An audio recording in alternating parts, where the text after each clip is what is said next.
Life was not extraordinary, but it was ours. My husband, James, and I had been married for 8 years. We had a modest home, a small but steady savings account, and a routine that felt comforting. James worked as a mid-level manager in a growing tech company, and I handled freelance design work from home while taking care of our 6-year-old daughter, Emma.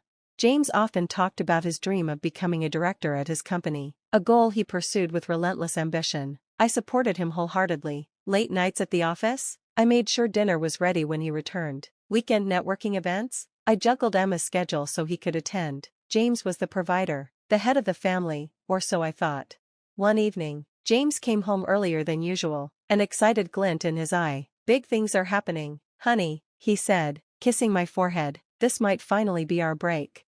I smiled at him, feeling his enthusiasm radiate through the room. "Our break?" I teased. He nodded. "Yeah, our break. Once this next step goes through, we'll be set for life." Though he didn't share many details, I assumed it was another career opportunity. I had no reason to doubt him. James was a man who worked hard for everything he had. I trusted him completely. The first sign of trouble came a few weeks later. James started receiving strange phone calls late at night. He'd step outside to answer them, his voice low and tense. When I asked, he brushed it off as work stress and assured me that everything was fine. Soon after, I noticed other changes. James became irritable, snapping over minor things like misplaced keys or a delayed dinner. Our once happy home grew quieter, the tension so thick it felt like walking on eggshells. One afternoon, Emma brought me the mail, her tiny hands clutching a thick envelope. "Mommy, this looks important," she said, her big blue eyes watching as I opened it. It was a letter from the bank, addressed to me. The words blurred together in a haze of disbelief as I read the contents. Loan confirmation, $1 million approved under the name of Claire Wilson. My heart pounded. I'd never applied for such a loan. Why would I? We didn't need $1 million, and even if we did, I certainly wouldn't take it out without a discussion. I stormed into the living room, clutching the letter. "James," I called, my voice shaking.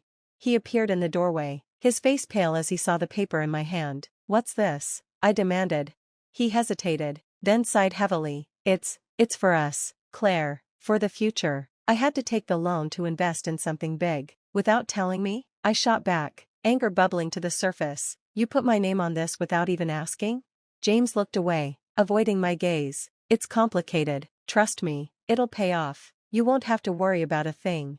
But I couldn't shake the unease. Something about his explanation didn't add up. The way he avoided eye contact, the evasiveness in his tone, it wasn't like him.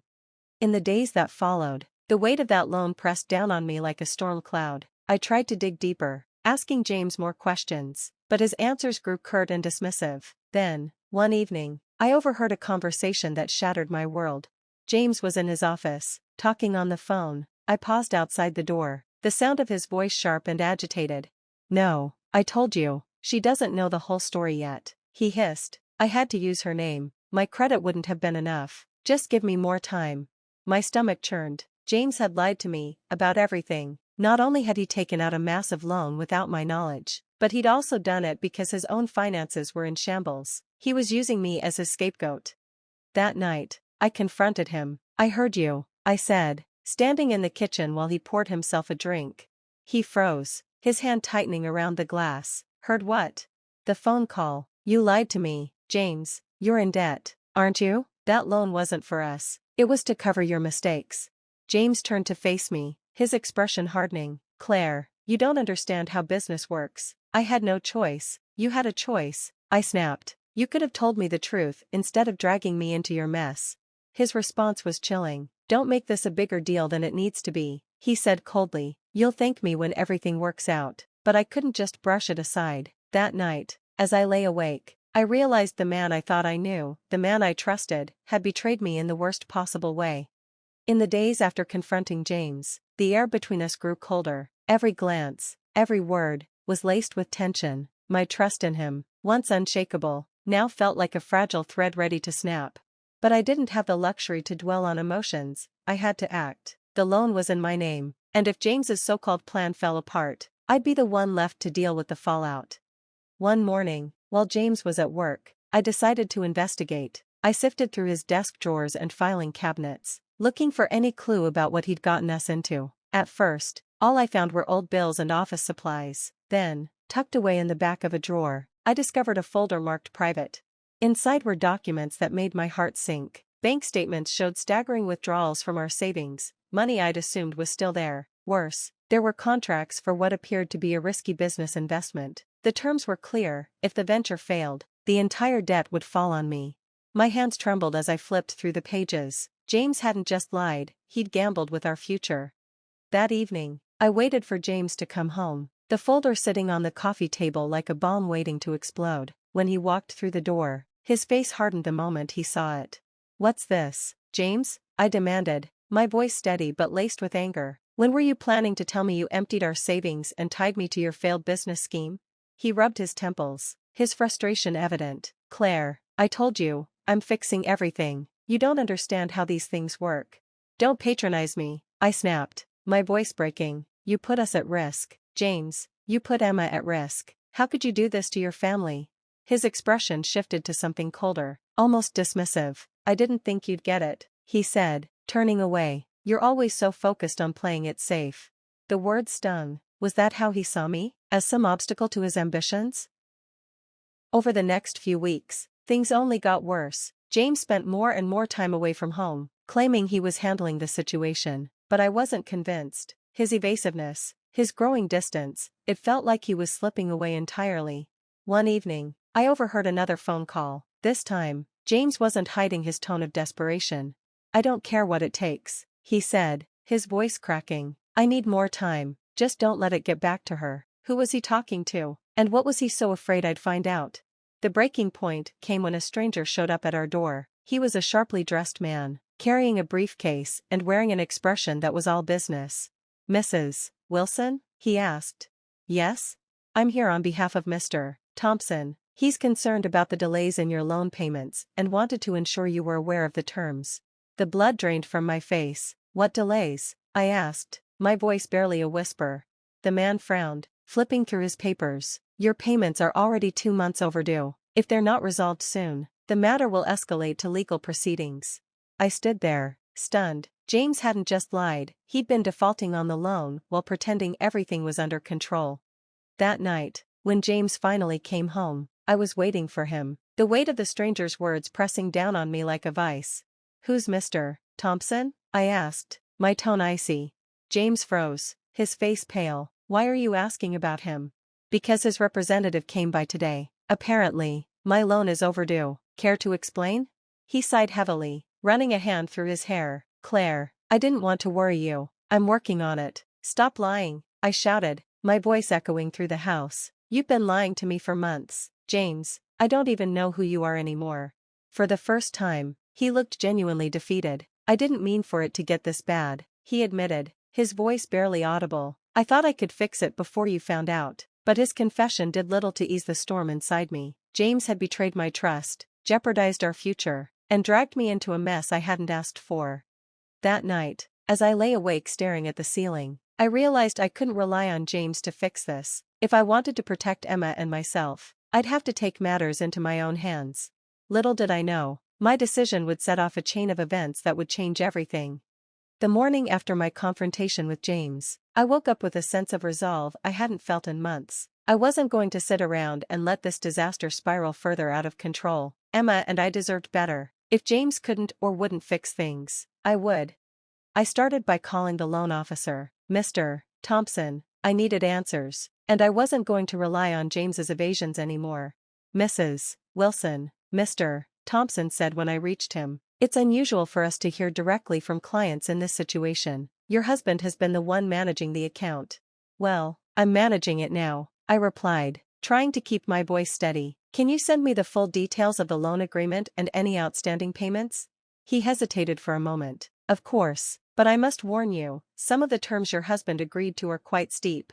When the documents arrived later that day, I could hardly believe what I was reading. The interest rate alone was astronomical, and the penalties for defaulting were even worse. James had effectively tied us to a financial noose.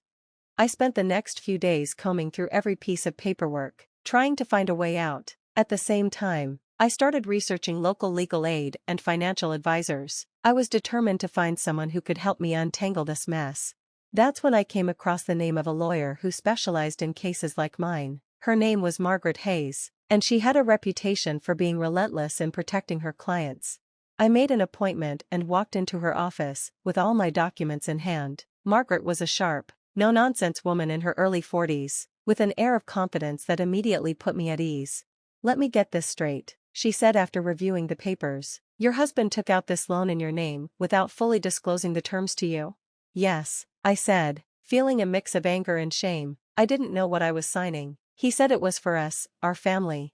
She nodded thoughtfully. "It's not uncommon for people to trust their spouses implicitly. But this is serious. The terms are predatory, and if we can prove you were misled, there may be a way to challenge this legally." Her words were a lifeline, and for the first time in weeks, I felt a sliver of hope. While Margaret worked on the legal front, I threw myself into finding a way to bring in extra income. I had left my job years ago to focus on raising Emma, but now, desperate times called for desperate measures. I started applying to every job I could find, from administrative positions to part-time retail work. Rejection after rejection came in, each one a blow to my already fragile confidence.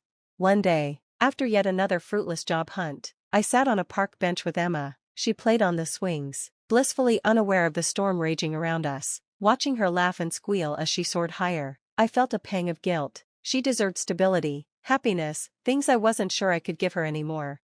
That's when I noticed a familiar face across the park. It was Sarah, an old friend I hadn't seen in years. We'd drifted apart after high school, but back then, she'd always been the one to dream big. "Claire," she said, approaching with a look of surprise, "is that you?" I nodded, forcing a smile. "It's been a long time, Sarah." We spent the next hour catching up. When I told her about my struggles, she listened intently. "You know," she said, "I just started working at a new company. They're always looking for reliable people, and I could put in a good word for you." It felt like fate. Sarah gave me the details, and by the end of the week, I had an interview lined up. The job wasn't glamorous, it was an entry-level administrative role, but it was something. The office was bustling, and the pace was demanding, but I threw myself into the work with everything I had. One day, as I was sorting through a stack of paperwork, I overheard two senior managers talking about a major upcoming project. They were brainstorming ideas, but seemed stuck. "Excuse me," I said, hesitantly interrupting. "I couldn't help but overhear. Maybe you could try this approach?" They looked at me with surprise, but one of them nodded. "That's actually a great idea," he said. From that day on, they began to notice me. Slowly but surely, I started earning their trust and respect. Meanwhile, Margaret called with good news. "We filed a formal complaint about the loan," she said. "If this goes to court, there's a strong chance we can argue that the agreement was predatory. It wasn't a guarantee, but it was progress." And for the first time in a long time, I felt like I had some control over my life again. But just as things were starting to look up, James threw another curveball. One evening, he came home with an announcement that left me speechless. "I've decided to sell the house," he said casually, as if it were no big deal. "What?" I said, my voice rising. "You can't just decide that on your own, James. This is our home. It's not up for debate," he said coldly. "We need the money, and this is the only way." His words felt like a slap in the face. Selling the house meant uprooting Emma, destroying the one stable thing she had left. That night, as I sat in the empty living room, I realized that James wasn't going to stop. If I wanted to protect Emma and myself, I'd have to find a way to stand up to him once and for all.